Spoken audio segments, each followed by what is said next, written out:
My dear students, welcome back. I am Dilip from DKD English. I hope all of you are very good.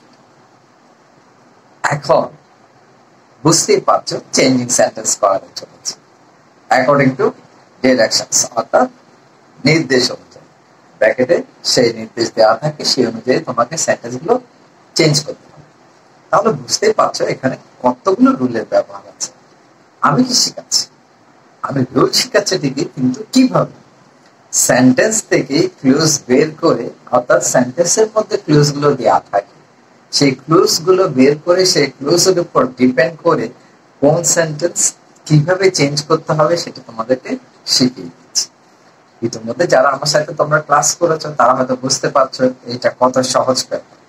অনেকগুলো rule, এভাবে অনেকগুলো rule মুখস্থ রাখা হয়তো সম্ভব না, কিন্তু এক্সারসাইজের মাধ্যমে তুমি যদি এগুলো প্র্যাকটিস করতে থাকো বাসায় বারবার করে, তাহলে দেখবে এগুলো তোমার জন্য একদম সহজ হয়ে যাচ্ছে।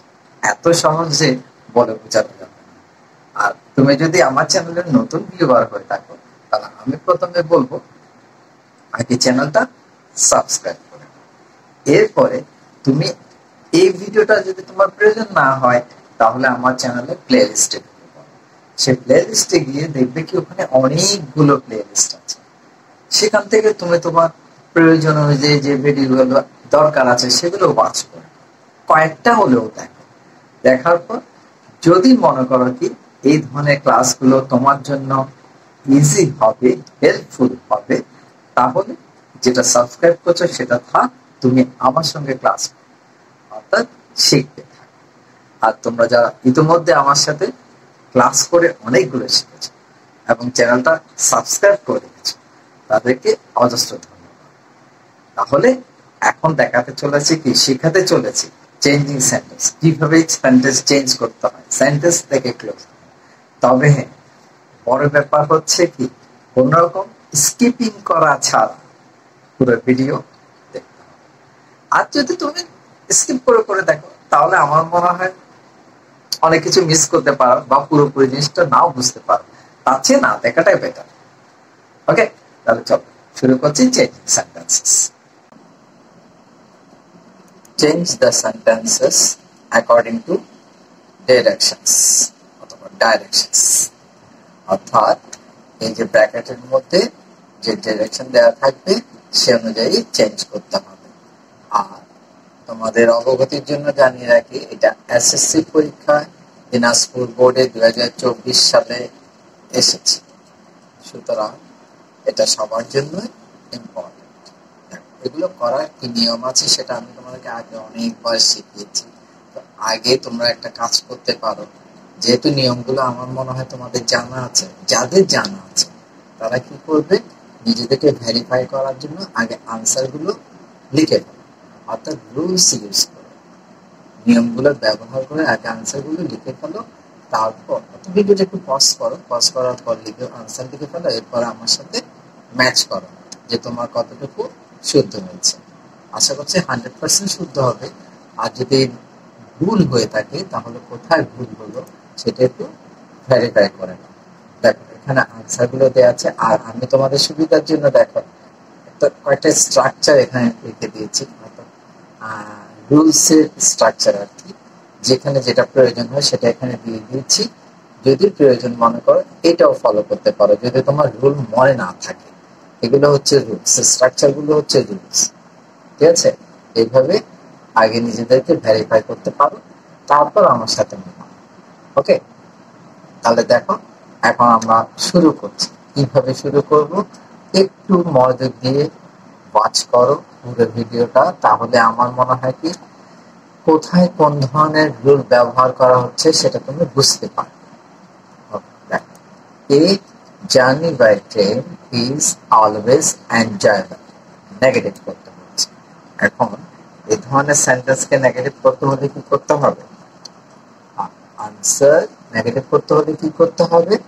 এই যে এনজয়েবল অ্যাডজেক্টিভ আছে এটা কি করতে হবে? অপোজিট করতে হবে, অপোজিট অ্যাডজেক্টিভ আনতে হবে। আর এখানে যে অলওয়েজ অ্যাডভার্বটা আছে এটাও চেঞ্জ করতে হবে। সুতরাং এখানে কি লিখতে হবে? A journey by train, a RNY journey by train is, এখন অলওয়েজটা যদি আমরা অপোজিট করে কি হয়ে যাবে, নেভার। নেভার এনজয়েবলটাকে এখন অপোজিট করে কি হবে, বোরিং। আবার মনোটোনাসও দিতে পারো, আমি বোরিং দিলাম, যেটা ইজি হবে সেটাই দিলাম, অর্থাৎ বানানটা ইজি। আর এরপরে কি, people are fond of a journey by train, interrogative করতে হচ্ছে, একদম সোজা। এটা কি করতে হবে, এটা এই যে এখানে দেখো অক্সিলিয়ারি ভার্ব আছে, অক্সিলিয়ারি ভার্ব কি আর, অর্থাৎ বি ভার্ব বা অক্সিলিয়ারি ভার্ব যেটাই বলো না কেন আছে, তো এটাকে কন্ট্রাকশন ফর্ম নেগেটিভ করতে হবে, অর্থাৎ নেগেটিভ ফর্ম অফ কন্ট্রাকশন এভাবে করতে হবে। এটাকে যখন তুমি নেগেটিভ করবে, এটা কি হয়ে যাবে, এটা হয়ে যাবে আর এন, এটা সাবজেক্টের আগে চলে আসবে। এখানে যে এই সাবজেক্ট পিপল আছে, এই পিপলের আগে চলে আসবে, যেহেতু ইন্টারোগেটিভ করতে হচ্ছে। আমরা জানি কি ইন্টারোগেটিভ সেন্টেন্সে অক্সিলারি ভার্বটা আগে চলে আসে, তাহলে এখানে আর এন হবে, aren't contraction form, are plus not aren't people. বাকিটা বলছি তো, fond of a journey by train. এখন শেষে কি করতে হবে, একটা ইন্টারোগেটিভ মার্কস দিতে হবে। এটা যদি তুমি না দাও তাহলে ভুল হয়ে যাবে, কেননা তোমার ডিরেকশনে দেয়া আছে ইন্টারোগেটিভ সেন্টেন্স তৈরি করতে হবে। ওকে, ক্লিয়ার? এবার দেখো সিটা কিভাবে করতে হচ্ছে। It is not unpleasant, affirmative করতে হচ্ছে, কিন্তু এটা কোথায় আছে, নেগেটিভে আছে। এই যে নট দিয়ে বুঝাচ্ছে ইজ নট মানে নেগেটিভ, তাহলে এটাকে যখন তুমি অ্যাফার্মেটিভ করবে তখন কি করতে হবে, ইট সাবজেক্ট রাখো, ইট ইজ। এখন অ্যাফার্মেটিভ করতে হলে আনপ্লেজেন্টটাকে কি করবে, প্লেজেন্ট করবে, PLEASANT, প্লেজেন্ট হয়ে গেল অ্যাফার্মেটিভ। আর কোনো চেঞ্জেস নেই। ওকে, দেখো তাহলে কত সহজ, অর্থাৎ টেকনিকটা তোমাকে অ্যাপ্লাই করতে হবে, রুল, এই যে শর্টকাট রুলগুলো তোমাকে মনে রাখতে হবে। এবার দেখো, when a man makes a journey by train, he can enjoy nature scenery. Simple. তো এখন এটা আছে কমপ্লেক্স, তো কমপ্লেক্স আছে সেটা আমি কিভাবে বুঝছি, এ দেখো when আছে, এই when যুক্ত সেন্টেন্স, এ দেখো when, as, since, as, when থাকলে এটা কমপ্লেক্স সেন্টেন্স। তো এটা যদি এইভাবে হয়, when a man makes a journey by train, he can enjoy natural scenery, ঠিক আছে, কমপ্লেক্স আছে। এটা কোথায় করতে বলছে, সিম্পলে নিতে হবে। তো সিম্পলে নিতে হলে এখানে কি করতে হচ্ছে, আমাকে ভার্বের সাথে আইএনজি যোগ করতে হচ্ছে। তাহলে ভার্বের সাথে যদি তুমি আইএনজি যোগ করো সেটা কি হয়ে যাবে, এখানে ভার্বটা কি, মেক্স। দেখো মেক্স, তাহলে মেক্স ভার্বের সাথে তুমি আইএনজি যোগ করো, মেকিং এ, বাকিটা বসে দাও, এ জার্নি বাই ট্রেন। এখন এই যে দেখো এখানে এ ম্যান আছে, এখানে এ ম্যান আছে, সাবজেক্ট হচ্ছে এ ম্যান। আমি তো এখানে এ ম্যান বাদ দিচ্ছি, ওয়েন বাদ দিচ্ছি সিম্পল সেন্টেন্স করার জন্য। যেহেতু ভার্বের সাথে আইএনজি যোগ করতে হচ্ছে, মেক ভার্বের সাথে আইএনজি যোগ করছি, making a journey by train. এখন সাবজেক্টটাকে নিয়ে আসতে হবে, নিয়ে আসো এ ম্যান। এখন এখানে যেহেতু এই যে এ ম্যান এর জায়গায় এখানে হি ব্যবহার হয়েছে, আর সেহেতু এখানে হিটা বাদ যাবে, এখান থেকে বাকি অংশটা বসে যাবে, কি বসবে, can, can enjoy natural scenery, CENERY, natural scenery. Okay, finish, একদম ইজি। আপনার রুলসটা ইউজ করতে হবে, তোমার যে এখানে যে রুল থাকবে সেগুলোটা তোমাকে ব্যবহার করতে হবে। 3 নাম্বার কি, people like it as it is chip. Compound করতে হচ্ছে, আরো সহজ। আমরা জানি কি কম্পাউন্ডের মধ্যে কনজাংশনের ব্যবহার আছে, তো সেক্ষেত্রে কি করতে হবে, কারণটা আগে আনতে হবে, ফলটা পরে নিতে হবে। তাহলে এখানে দেখো পিপল লাইক ইট, মানুষ এটা পছন্দ করে, অ্যাজ ইট ইজ চিপ, যেহেতু এটা সস্তা। তাহলে সস্তার কারণে লোকেরা এটাকে পছন্দ করে, তার সস্তা হচ্ছে কি মূল কারণ। কেমন? মূল কারণটা কি? সস্তা। তাহলে it is chip, it is chip, এটা সস্তা। অ্যান্ড অ্যান্ড সো, আর তাই সেখানে কি করে? People like it. ওকে, এরপরে কি? দেয়ার আর class distinctions in a train and people can buy tickets of various classes. Compass করতে হচ্ছে, এটা কোথায় আছে? কম্পাউন্ডে আছে। কম্পাউন্ড, এই যে এন্ড দিয়ে বোঝাচ্ছে এটা কম্পাউন্ডে আছে। তো এখানে একটা জিনিস চিন্তা করে দেখো, এই যে people can buy tickets of various, এই যে এখান থেকে এই সেন্টেন্সের মতো না মিল আছে না? People he can enjoy, people can buy, compass করতে হচ্ছে। তাহলে এটা কিসের ব্যবহার করতে হবে? এটাকে অ্যাজ সিন্স অ্যাজ ওয়েন আছে না, এই যে অ্যাজ সিন্স অ্যাজ, তাহলে এখানেও এটা অ্যাজ সিন্স অ্যাজ এর যে কোনো একটা ব্যবহার করতে হবে। তাহলে এটা কি করতে হবে? অ্যাজ দিয়ে করি, as there, as there are class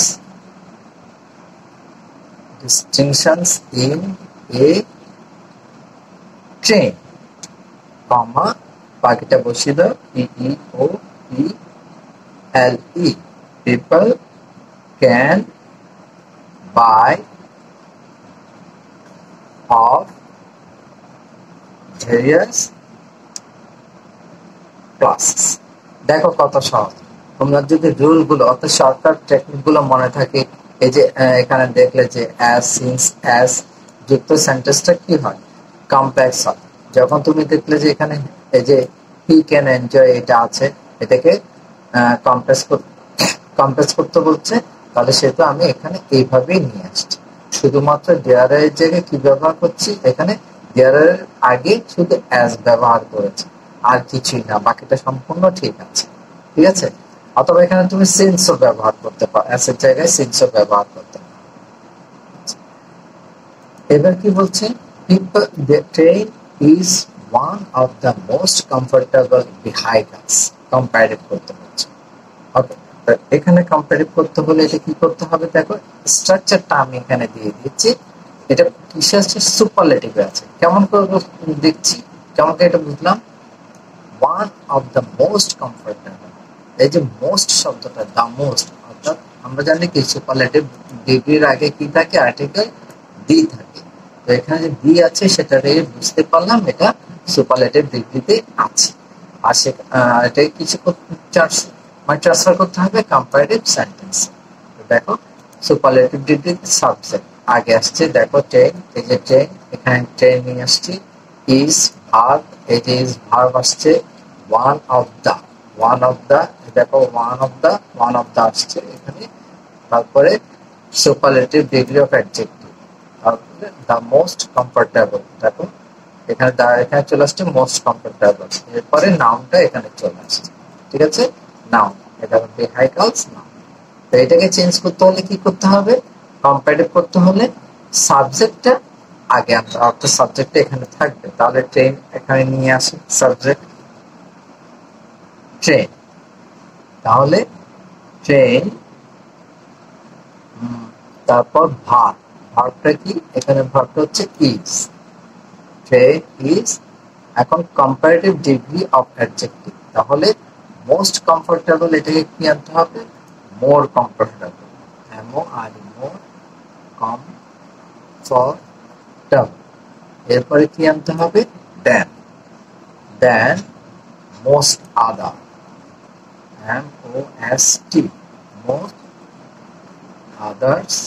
এখানে যেহেতু প্লুরাল হবে অনেকগুলো, most other vehicles, VEHICLES, most other vehicles। Okay, তাহলে এটা আনসারটা কি হলো? আনসারটা হলো train is more comfortable than most other vehicles. Okay. এরপরে কি করতে বলছে, a man can enjoy a train journey, passive করতে বলছে। তো এটা অ্যাক্টিভ ভয়েস আছে, তাহলে মানে বোঝাচ্ছে এটা অ্যাক্টিভ ভয়েস আছে। তো আমরা জানি অ্যাক্টিভ ভয়েসের স্ট্রাকচার কিরকম হয়। অ্যাক্টিভ ভয়েসের স্ট্রাকচার হয় সাবজেক্ট, তারপর ভার্ব, তারপর অবজেক্ট, এরপরে এক্সটেনশন। আর এখানে এ ম্যান হচ্ছে সাবজেক্ট এই সেন্টেন্সে, ক্যান এনজয় হচ্ছে ভার্ব, আর এ ট্রেন জার্নি এটা হচ্ছে অবজেক্ট। ওকে, তো এটাকে যদি প্যাসিভ ভয়েস করতে হয় কি করতে হবে, প্যাসিভ ভয়েস করতে হলে এটা দেখো প্যাসিভ ভয়েস আমি আমার মতো করে এটা দিয়েছি তোমাদের বোঝার সুবিধার জন্য। এখানে কি করতে হবে, অবজেক্টটা সাবজেক্ট হিসেবে এখানে চলে আসবে। এরপরে এই সেন্টেন্সের উপর বেস করে যে টেন্সে আছে সেই টেন্সের উপর বেস করে সাবজেক্ট অনুযায়ী, সাবজেক্টের পার্সন অনুযায়ী, নাম্বার অনুযায়ী এখানে একটা কি আসবে, অক্সিলারি ভার্ব আসবে। তারপর প্রিন্সিপাল ভার্বে পাস্ট পার্টিসিপল ফর্ম হবে, তারপর বাই, তারপর সাবজেক্টের অবজেক্টিভ ফর্ম, এরপরে এক্সটেনশন। ওকে, এখানে সাবজেক্টটা যেহেতু এম এন নাউন, এই নাউনের কোনো পরিবর্তন হবে না, এটা এখানে চলে আসবে। তাহলে এটা দেখি, এ ট্রেন জার্নি, অবজেক্ট এখানে চলে আসবে, এ ট্রেন জার্নি এখানে চলে গেল। এখন অক্সিলারি ভার্ব কি হবে, ক্যান এনজয় আছে উপরে, তাহলে এখানে যখন অক্সিলারি ভার্ব নাই মডেল ভার্ব আছে, তাহলে এটা এখানে নিয়ে আসতে হবে। ক্যান প্যাসিভ ভয়েস করতে হলে একটা বি আনতে হবে, can be enjoy.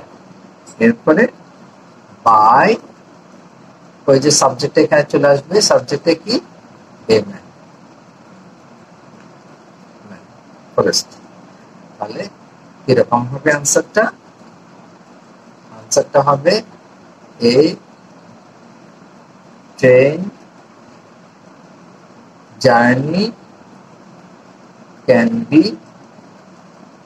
Enjoyed by a man. এখানে বি না, এখানে হবে by, by by a man. Okay, H, তারপরেরটা কি হবে, তারপরটা দেখো এখানে আইটা হচ্ছে কি, it was introduced by the British government, active করতে বলছে, তার মানে এটা প্যাসিভে আছে। তো প্যাসিভ ভয়েসের স্ট্রাকচারটা কিরকম হয়, অবজেক্ট, অর্থাৎ অবজেক্টের সাবজেক্ট হিসেবে আসছে এখানে অক্সিলারি ভার্ব, প্রিন্সিপাল ভার্বের past participle form, by, subject এর অবজেক্টিভ ফর্ম, তারপর এক্সটেনশন। তো এখানে কি হলো দেখো, ইট অবজেক্টের সাবজেক্ট হিসেবে এসেছে, was introduced, auxiliary verb was, principal verb past participle form introduced, by, এরপরে সাবজেক্ট, এই দেখো বাই, তারপর দ্য ব্রিটিশ গভর্নমেন্ট, এটা কি সাবজেক্ট অবজেক্ট হিসেবে চলে এসেছে। তো অ্যাক্টিভ ভয়েসের সেটা কিরকম হবে, অ্যাক্টিভ ভয়েসের সাবজেক্টটা আগে চলে আসবে, অর্থাৎ এখানে, তাহলে এখানে সাবজেক্টটা কি, দ্য ব্রিটিশ গভর্নমেন্ট, তাহলে এখানে সেটা লিখে ফেলি, দ্য ব্রিটিশ গভর্নমেন্ট। এরপরে কি, ভার্ব, ভার্ব এখানে কি আছে, ওয়াজ ইন্ট্রোডিউস, তাহলে এখানে ওয়াজটা বাদ যাবে, ইন্ট্রোডিউসটাই আসবে, কারণ এটা অ্যাক্টিভ ভয়েসে চলে আসছে, present past indefinite tense, introduced, introduced it, তাহলে কি হচ্ছে, the British government introduced it. আমি সাবটা লিখে ফেলি, the British government introduce it. Okay, এরপরে দেখো কি বলছে, এই train journey is very safe, exclamatory করতে হচ্ছে। ওকে, একদম ইজি। তাহলে এই জায়গায় তোমার কি মনে রাখতে হবে, একটা জিনিস তোমাকে মনে রাখতে হবে কি, এই সেন্টেন্সের মধ্যে কোন রকম আর্টিকেল আছে কিনা, অর্থাৎ ভার্বের আগে কোন রকম আর্টিকেল আছে কিনা, যদি থেকে থাকে তাহলে সেটা সেন্টেন্সটা এক্সক্লামেটরি করতে হলে শুরু হবে ভার্ব দিয়ে, আর যদি না থাকে তাহলে সেটা শুরু হবে কি দিয়ে, হাউ দিয়ে। তো এখানে দেখো কোন রকম আর্টিকেল নেই, আর সেই কারণে এখানে কি দিয়ে শুরু হবে, হাউ, হাউ, এরপরে সেফটা চলে আসবে, হাউ সেফ, এরপরে কি এ ট্রেন জার্নি, এ ট্রেন জার্নি, ভার্বটা চলে আসবে, এরপরে একটা এক্সক্লামেশন মার্ক দিতে হবে। আর যদি এটা তুমি না দাও তাহলে তোমার সেন্টেন্সটা ভুল হয়ে যাবে। ওকে, আর আছে নেই, যে ফিনিশড। 10টা এখানে শেষ হলো। তাহলে দেখো কিভাবে চেঞ্জিং সেন্টেন্স করতে গেলে সেন্টেন্স থেকে রুলস বের করা যায়। আর রুলস বের করা গেলে সেটাকে শর্টকাট ইউজ করা যায়। শর্টকাট ইউজ বলতে তুমি যদি রুলস গুলো শর্টকাট মনে রাখতে পারো, সেটা ব্যবহার একদম সিম্পলি করতে পারবে। আশা করি ব্যাপারটা তোমরা বুঝতে পেরেছো, এখন যেটা পুরোপুরি ক্লিয়ার হয়ে গেছে। হ্যাঁ, যদি ক্লিয়ার হয়ে না থাকে, কোথাও যদি কোনো সমস্যা আছে বলে মনে হয়, তোমার বুঝতে অসুবিধা হচ্ছে, তাহলে আমি তোমাকে বলবো ভিডিওটা আবার প্রথম দিক থেকে একটু মনোযোগ দিয়ে দেখ। এরপরে যদি কোনো সমস্যা থেকে থাকে তাহলে আমাকে কমেন্ট করে জানাও, আমি তার জন্য প্রয়োজনীয় ব্যবস্থা নেব। So thank you very much for watching that video. পরবর্তী ভিডিও পাওয়া পর্যন্ত সবাই ভালো থেকো, সুস্থ থেকো। এখানেই শেষ।